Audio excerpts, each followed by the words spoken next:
ونستعينه ونستغفره ونؤمن به ونتوكل عليه ونعوذ بالله من شرور أنفسنا ومن سيئات أعمالنا من يهدي الله فلا مضل له ومن يضلل فلا هادي له وأشهد أن لا إله إلا الله وحده لا شريك له وأشهد أن محمدا عبده ورسوله أما بعد فأعوذ بالله من الشيطان الرجيم ولله على الناس حج البيت من استطاع إليه سبيلا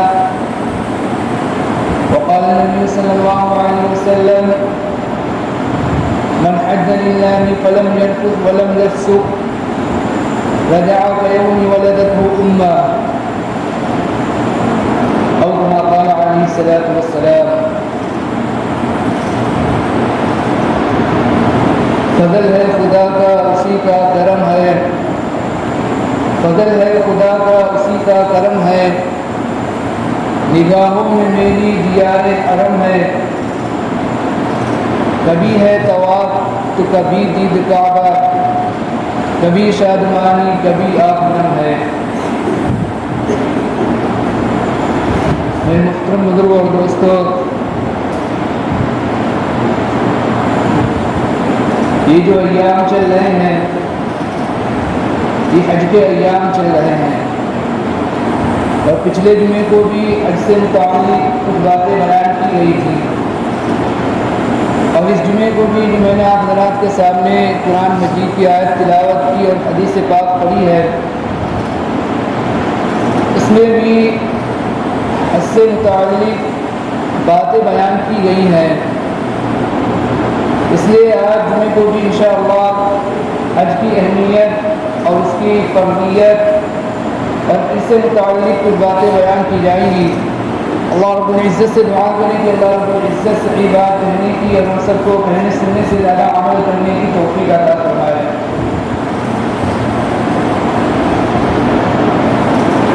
اسلام کی جو بنیاد ہے وہ 5 چیزوں کے اوپر رکھی گئی ہے.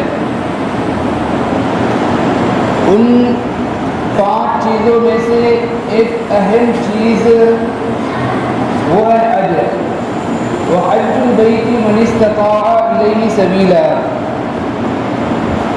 اور وہ ہے ایک اہم بنیادی چیز حج ہے، بیت اللہ کا حج کرنا. اللہ رب العزت نے قرآن مجید کے اندر ارشاد فرمایا وَلِلَّهِ عَلَى النَّاسِ حِجُّ الْبَيْتِ مَنِ اسْتَطَاعَ إِلَيْهِ سَبِيلًا وَمَنْ كَفَرَ فَإِنَّ اللَّهَ غَنِيٌّ عَنِ الْعَالَمِينَ. کہ اللہ کے لیے لوگوں پر بیت اللہ کا حج کرنا ہے، اور یہ حج ان لوگوں پر فرض ہے جو بیت اللہ پر پہنچنے کی طاقت اور قدرت رکھتے ہیں. وَمَنْ كَفَرَ فَإِنَّ اللَّهَ غَنِيٌّ عَنِ الْعَالَمِينَ. اور جو شخص انکار کرے تو اللہ تعالیٰ دنیا جہاں کے تمام لوگوں سے بے نیاز ہے. اس آیت کے اندر استطاعت کا لفظ آیا ہے، وَلِلَّهِ عَلَى النَّاسِ حِجُّ الْبَيْتِ مَنِ اسْتَطَاعَ سَبِيلًا. اس آیت کے اندر جو استطاعت کا لفظ آیا ہے، اس لفظ کی فقہاء کرام نے یہ تشریح کی ہے کہ ہر ایسے شخص پر جس کے پاس قرضے کی ادائیگی کے بعد اتنا روپیہ پیسہ اسباب ہو کہ وہ مکہ آ اور جا سکتا ہو اور وہاں کا جو اخراجات ہیں ان کو برداشت کر سکتا ہو اور اپنے گھر والوں کے خرچے کا بندوبست کر سکتا ہو، تب ایسے شخص پر زندگی میں ایک مرتبہ بیت اللہ کا حج کرنا یہ فرض ہے. اور یہ کہ زندگی میں ایک مرتبہ حج کرنا فرض ہے، اس کا ثبوت جو ایک حدیث پاک ہے اس سے ملتا ہے. ایک مرتبہ حضور پاک صلی اللہ علیہ وسلم نے ارشاد فرمایا ایھا الناس قد فرض اللہ علیکم الحج فحجوا. تو اے لوگو، اللہ نے تم پر حج کو فرض کیا ہے، لہذا تم حج کرو، حج ادا کرو. ایک شخص کھڑے ہوئے انہوں نے عرض کیا یا رسول اللہ کہ ہر سال حج کرنا فرض ہے؟ آپ صلی اللہ علیہ وسلم نے کوئی جواب نہیں دیا۔ پھر وہ کھڑے ہوئے پھر انہوں نے یہی سوال کیا، آپ صلی اللہ علیہ وسلم نے کوئی جواب نہیں دیا۔ پھر وہ تیسری مرتبہ انہوں نے یہی سوال کیا، آپ صلی اللہ علیہ وسلم نے کوئی جواب نہیں دیا۔ پھر آپ صلی اللہ علیہ وسلم نے فرمایا کہ اگر میں تمہارے سوال کے جواب میں ہاں کر دیتا تو ہر سال بیت اللہ کا حج کرنا ہی فرض ہو جاتا اور تم اس کی طاقت اور قدرت نہیں رکھتے۔ ہر سال بیت اللہ کا حج کرنے کی تم طاقت اور قدرت نہیں رکھتے۔ تو اس حدیث سے بھی پتہ چلتا ہے کہ ہر وہ شخص جس کے اندر حج کی شرائط پائی جا رہی ہے اس کے لیے زندگی میں ایک مرتبہ بیت اللہ کا حج کرنا یہ فرض ہے۔ حدیث پاک کے اندر حضور پاک صلی اللہ علیہ وسلم نے ارشاد فرمایا من اراد الحج فليتعجل فانه قد يمرض المريض وتضل الضالة وتعرض الحاجة، کہ اگر کوئی شخص حج کا ارادہ کرے، اگر کسی نے حج کا ارادہ کر لیا ہے تو وہ جلد از جلد حج کر لے۔ فليتعجل فانه قد يمرض المريض، اس لیے کہ کبھی انسان بیمار ہو جاتا ہے، وتضل الضالة، اور کبھی انسان کی کوئی چیز گم ہو جاتی ہے، وتعرض الحاجة، اور کبھی انسان کو کوئی ضرورت اور حاجت پیش آ جاتی ہے۔ تو جب بھی انسان حج کا ارادہ کرے تو جلد سے جلد حج کرنے کی کوشش کرے تاکہ کوئی اس کو پریشانی یا کوئی اس کو بات پیش آنے سے پہلے وہ اس فریضے سے ادا ہو جائے، اس کا یہ فریضہ ادا ہو جائے۔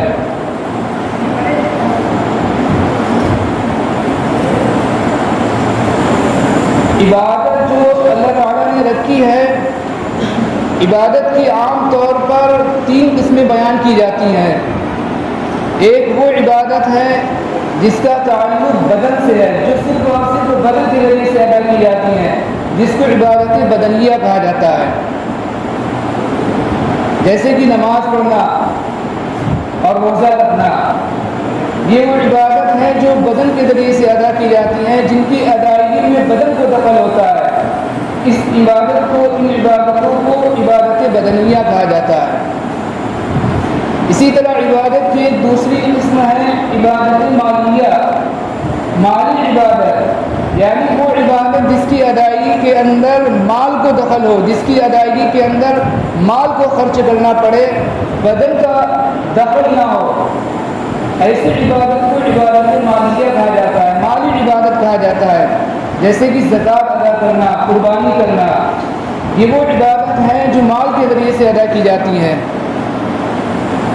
اسی طرح عبادت کی ایک تیسری قسم ہے عبادت بدنیہ مالیہ، مالی اور بدنی عبادت، یعنی وہ عبادت جس کے اندر مال کا بھی دخل ہو اور جس کے اندر بدن کا بھی دخل ہو، جو مال کے ذریعے سے اور بدن دونوں کے ذریعے سے ادا کی جائے، ایسی عبادت کو عبادت مالیہ اور بدنیہ کہا جاتا ہے، جیسے کہ حج کرنا۔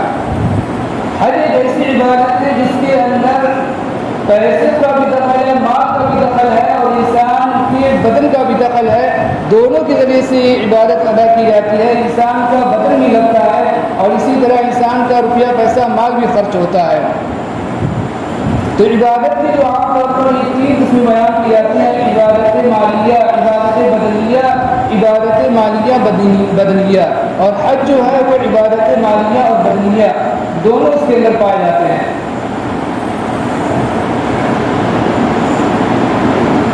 انسان جب حج کرتا ہے، جب حاجی حج کرنے کے لیے جاتا ہے، انسان حج کرنے کے لیے جاتا ہے تو سب سے پہلے وہ احرام باندھتا ہے، اور احرام باندھنے کے بعد احرام باندھتا ہے۔ احرام 2 چادریں ہوتی ہیں، ایک وہ اپنے جسم کے اوپر لپیٹتا ہے اور دوسری وہ تہمت کے طور پر استعمال کرتا ہے۔ احرام ہم اور آپ عام طور پر انہی 2 چادروں کو جانتے ہیں کہ عام طور پر احرام ہم یہ سمجھتے ہیں کہ صرف اور صرف انہی 2 چادروں کا نام احرام ہے، حالانکہ کہ صرف اور صرف انہی دو چادروں کا نام احرام نہیں ہے، بلکہ احرام کے معنی آتے ہیں کہ اپنے اوپر کسی چیز کو حرام کر لینا۔ جب ہم نے احرام باندھ لیا، جب انسان نے احرام باندھ لیا تو اس نے اپنے اوپر بعض چیزوں کو، کچھ چیزوں کو اپنے اوپر حرام کر لیا۔ اب اس کے لیے بعض چیزیں حرام ہوئی، اب وہ ان ایام کے اندر وہ چیزیں نہیں کر سکتا۔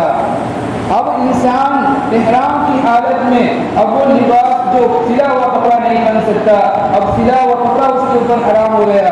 اسی طرح خوشبو لگانا اس کے لیے منع ہو گیا، اسی طرح ناخن کاٹنا منع ہو جاتا ہے، اسی طرح بال کاٹنا اس کے لیے منع ہو جاتا ہے، اور اپنی نفسانی جائز خواہش کو پورا کرنا اس کے لیے حرام اور منع ہو جاتا ہے۔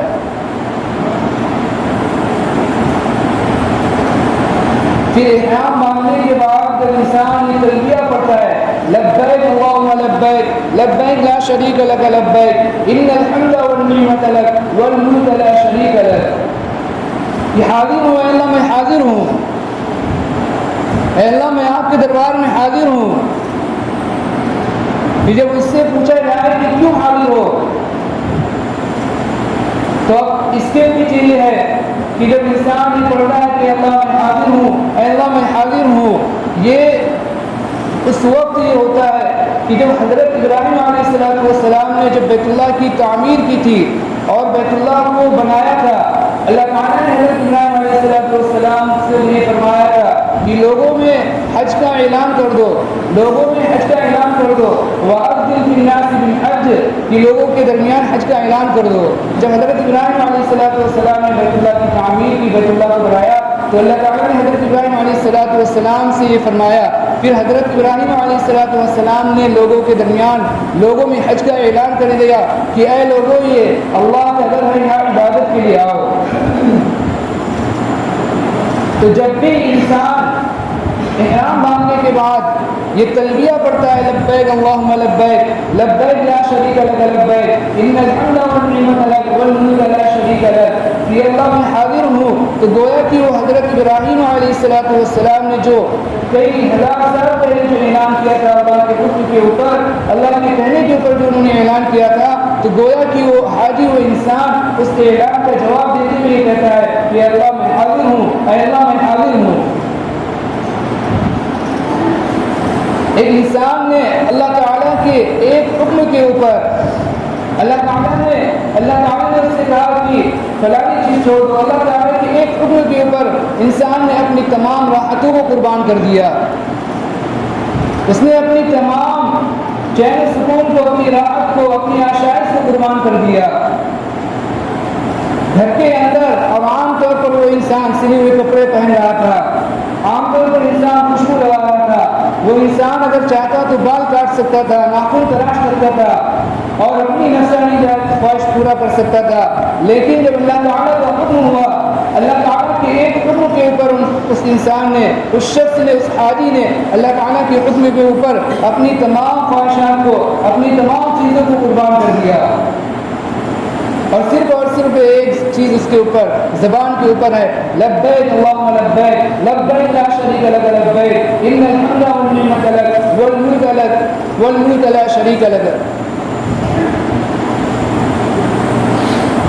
اور یہ احرام، اگر اس احرام کے بارے میں ہم اور آپ غور کریں تو یہ احرام ہمیں اور آپ کو قبر کی یاد دلاتی ہیں، یہ احرام جو یہ دو چادریں ہیں یہ ہمیں اور آپ کو کفن کی یاد دلاتی ہیں، کفن کی، کہ انسان دنیا کے اندر بہت ہی کسی طرح رہے، انسان کتنی زیادہ آشائش کے ساتھ رہ لے، انسان کے پاس عمدہ سے عمدہ لباس ہو، کھانے پینے کی تمام چیزیں ہو، ہر چیز کی راحت و آرام کی تمام چیزیں انسان کے پاس موجود ہوں، لیکن انسان کے اوپر ایک وقت ایسا بھی آئے گا کہ یہ تمام کی تمام چیزیں جو اس کے پاس دنیا کے اندر موجود ہیں، یہ تمام کی تمام آرام کی، آشائش کی یہ چیزیں، یہ عمدہ لباس، یہ سب کے سب دنیا کی ساری چیزیں اس نے جو اپنی محنت سے اور اپنی مشقت سے اس نے جو بنا رکھی تھی، تیار کر رکھی تھی، اکٹھا کر رکھی تھی، ایک وقت ایسا آئے گا کہ انسان کے پاس صرف یہی دو چادریں رہ جائیں گی، باقی انسان کی تمام چیزیں یہی دنیا کے اندر رہ جائیں گی۔ یہ احرام انسان کو اس کی یاد دلاتا ہے، یہ احرام انسان کو کفن کی یاد دلاتا ہے۔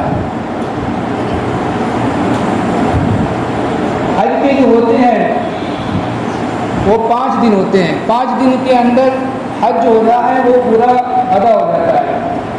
8 تاریخ، 9 تاریخ، 10 تاریخ، 11 تاریخ، 12 تاریخ، 5 دن حج کے ہوتے ہیں.